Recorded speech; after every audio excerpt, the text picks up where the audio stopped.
cilat janë problemet më të mëdha të shqiptarëve? Drejtësia. Problemi më i rëndësishëm edhe që asnjë aspekt tjetër shqiptarët nuk kanë më problem se drejtësia dhe janë të gjithë problematika tjera që ka një popull që kanë lidhje me drejtësinë. Dhe kur nuk punon ajo, s'punon kurrë më. Ju vetë personalisht keni pasur ndonjë probleme me Po, drejtsinë?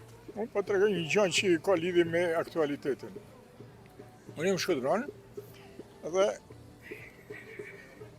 kam një pronë ku jam bashkëpunar me vllajën dhe me djalin e motrës seme. Edhe shkoj në gjykat me pjesëtu pronën. Edhe i bjen Astrid Kalasaj, gjyqtari që e kanë pra. Tani, pjesëtimi i pronës ka dy faza. Faza e parë ku gjyqtari do të vendosin se kush janë pronarët, edhe dokumentacionin që ata edhe sa pjesë kanë, ka dy gjëra. Kush është edhe sa ka pjesë. Kur e marrën këtë fazë, atëherë është detyruar me prit 15 ditë, se ndoshta ankohen për këtë vendim, edhe fillon faza 2 ku i tregon merr ekspertin dhe eksperti tregon copën se cilit pjesën që ka dhe ku e ka hartën. Edhe marrën faza 2. Ky e marrën fazën e parë, më thotë mu ti je 50, që më çdo komendave që ka, 30 e pjesën. Pra tregon pjesë edhe njerëzit. Ku që bën? Kur marrën faza e parë, presim 15 ditë, do presim 15 ditë, presim 15 ditë. Kur kush nuk ankohet, atëherë fillon faza 2, se nëse ankohet do të pritet apeli, nuk ankohet kërkush, kë e pezëllon fazën e dytë pjesimit. Me çfarë arsyetime? Ka njerëz që kanë pretendime nga kjo pronë. I them, a ka mësimi mi tregu ti ata njerëz që di këti që janë pretendentë të kjo pronë? Më i bie kush janë ata? Edhe ata kanë të drejtë me të arzu ty këtë vendim në shkallës parë.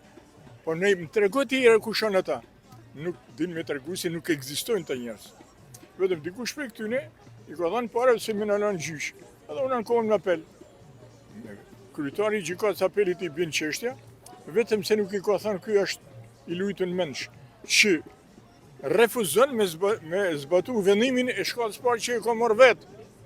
Pa pas aty ndose asnjëri s'ka në gjyq, as nuk ka bënë kërkesë që me pretendu që ja pranon për ky, me pretendimin që është dikush tjetër, pa kanë ai tjetri, edhe ti thu kush e më bjerë atë njeriu tjetër. Ky na çon gjykat apelit. Apeli sigurisht që e hedh poshtë edhe mandej vazhdon edhe bën pjesëtimin. Pra, ti je gjyqtar i cili ti bën që qytetarit me i marru karburanti i durimit. Ati i ka marru karburanti i durimit. Tani, vim të pjesa tjetër, më më rëndësi. Pse e bën këtë punë? Kush e jep këtë drejtë? Unë kam qenë deputet i Kuvendit të Republikës Shqipërisë. Dhe ai parlament, ligjtë, ka kënë një nen i kodit penal, numër 315 i kodit penal. Dhe sa herë që kam folun, kam thënë, veni mërë këtë e kanë shfuqizu. Veni në fuqi prapë. Se me këtë s'ka drejtësi.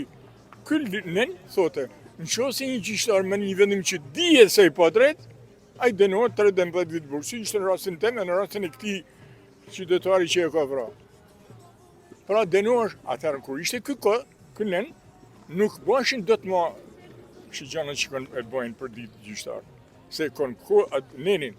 Vetë gjyqtarët e kanë rëzu, jo parlamenti, nuk e ka shfuqizu parlamenti, e kanë shfuqizu drejtësia Shqipërisë. Pra, kur një gjyqtar merr një vendim që dihet se e pa drejt, ai nuk dënohet.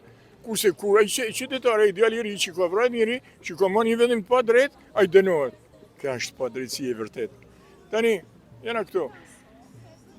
Kur a ditë që u shfuqizu drejtësia në Shqipëri ishte normal. A ditë që u shfuqizu kënen, kur gjyqtarët nuk kishin frikë më i mprojtë e ligji, atë fillun vije dhe tëna këta gjënë sa u detyruan që 500-600 prokurora gjyqtarë u heqin se u korruptuan. I korruptoi heqja e atij neni që unë në parlament i thosha vendos me marr këtë nen se ky siguron drejtësinë. Pra, dhe parlamenti shqiptar nuk e përkrahte propozimin tim që i bëshën karrikën e deputetit Kuvendit Shqipërisë për t'i dalë zot këtij popull që më kishte qurë të karrik për t'i dalë zot atij. Dhe ky parlament ç'a bën? Iliran Qelibashi i jep mandatet tyne deputet veçanë tani edhe ata që ishin 2021 ishin në të paligjshme. Dhe unë shkoj në prokurorinë në gjykat, hala vazhdon gjykata edhe hala nuk ka marrë gjykimi. Kur gjykimi atje nuk kanë marrë që janë të paligjshëm, këta vazhdojnë me kënë parlament. Pra ky parlament është i paligjshëm. Pra kjo qeveri është e paligjshme, me dokumenta, janë aty dokumenta që janë të paligjshëm dhe ta e kanë marrë mandatin në të paligjshme dhe çka kanë bë? Na kishim mërshëm 1.500.000 lek, 1.200 mërshëm dorë, vjetra, 1.200.000, dhe e kanë bërë rogën vetit të që janë paligjshëm, e kanë bërë 3 milion lek. Dhe për çdo muaj 400 milion lek shkojnë dëm. Dhe ne kena çuar në gjykatë, kur të marrë vendim gjykata, këto dhe këthen parët, dhe tonta ligje që kanë aprovuar ata duan të bëhen nul. Çfarë kolapsit ka prodhu Iliran Qelibashi. Çfarë kolapsit ka prodhu ata që kanë shfuqizuar në 315, ku shiqër zotit ka ardhur një deputet në parlament e ju thotë veni edhe herë këtë mo, se të pa marrën drejtësia, dhe këta nuk pranojnë. Pra, më pyete vetë se çfarë probleme ka, këta janë problemet më kyçe dhe më me rëndësi që ka shqiptar. Si mund të rregullohet sistemi i drejtësisë? Si mund të rregullohet sistemi? Me vunin 315 fuqi edhe herë. Me vunin ka që thjesht. Nenin 315 ka kanë, e ka hek drejtësia, nuk e ka hek parlamenti. Me vu edhe herë më dha. Me vu edhe herë si ka kanë. Atëherë gjyqtari kur merr një vendim i pa drejt dënohet. A kishte me marrë atë vendim që ka marrë asit kalaj, po të ishte ajo gjë që kam thënë në parlament? Jo. Pra jeta e Astrid Kalas nuk do ishte cenur sot. As jeta e atij djalit që ka marrë karburanti i durimit. E ka 30 vjet që duron. Ka një fund gjithçka. Edhe durimi ka fund. Tani ai djali i ri atje do shkon në burgim përjetshëm. Se ka marrë një vendim që dihet se i pa drejt, po vendim pa drejt ka marrë edhe Astrid Kalaja, edhe të janë tjerë, këta që marrin vendimit pa drejt, ata gjyqtarët nuk i prek gjakush. Kurse mua e ty na kap ligji. Se mos shkohet në apel kur është një vendim i pa drejt. Ky vendim që ka marrë Astrid Kalaja. Gjykatlar. Që ka marrë Astrid Kalaja. Pse ta vriste, kishte shkuar gjykatlar. Tani, nëse politika shqiptare i ka mend në vend, Iliran Qelibashi do i çojnë këta deputet që janë të paligjshëm, këtë qeveri të paligjshme, këtë president paligjshëm e që në shtëpi.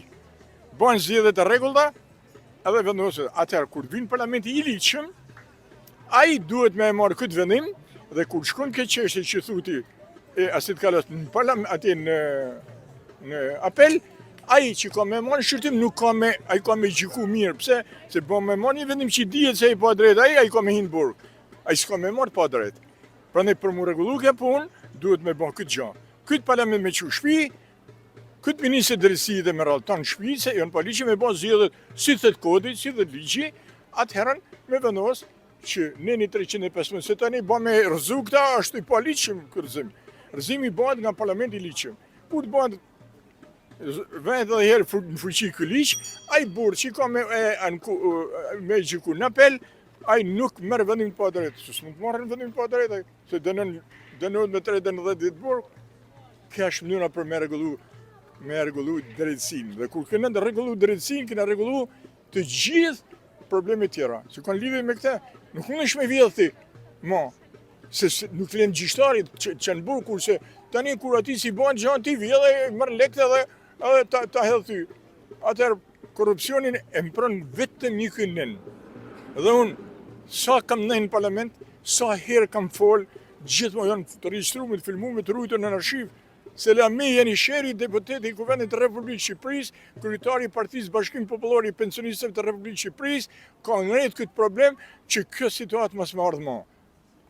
Ky është problemi që rregullohet gjithçka. Unë nuk kem mua edhe mandatin më ka marrë. Por këta njerëz që luftojnë që me u bën normalitet kjo jetë, këta i nxjerrin edhe jashtë prej parlamentit. Gjithsesi unë kam kryer detyrën time, unë jam një djalë që më kanë quajtur në parlament, i kam dalë zot popullit tim, jam betu para tyre, kam marrë rrogën për se më kanë thënë ata. Do vazhdojnë, unë s'kam kryer detyrën. Faleminderit shumë.